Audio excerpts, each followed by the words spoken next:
Pati mga text messages, maging maingat, sir. Kayo, oo. Kayo. Ha? Kayo. Ay, doon sa screenshot, sir. Ano yun? Violation ba ng data privacy yun, sir? Sinabi na kasing delete eh.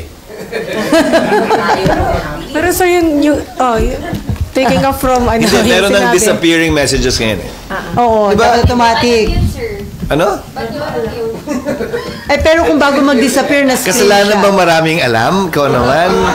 Pero sir, kung bago mag-disappear, mas screenshot na. Ang problema ko dun sa disappearing messages, hindi ko na alam kung ano yung pinag-uusapan namin. Nalimutan. Pag sumagot siya, yung thread. tungkol saan to uli? So sir, ano yun? Violation ng data privacy yung pag ni-screenshot then pinost mo sa social I media. think so. As a lawyer, I think so. But again, it's an allegation that that needs to be proven in court. So, ingat. Allegation siya. So, ingat-ingat din, sir. Again, hanggat hindi napapagpasya ng korte, allegation siya. Ngayon, yung recent decision ng Korte Suprema, kung papasukan niyo talaga to,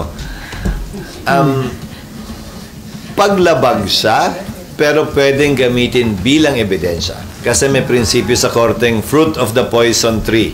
Na pag sa illegal mo nakuha, hindi mo pwedeng gamitin ebidensya. Pero gumawa na exception ng korte dito. Pwedeng gamitin ebidensya sa criminal case, hindi sa civil case. Sir, 11. Para patunayan ang innocence or guilt ng akusado. Pero hindi sa isang civil case para mapagbayad o mabawi anumang ari-arian. So may pagkakaiba lang. Anong lesson learned dito, sir? Hindi ko alam kung anong pinag-uusapan natin.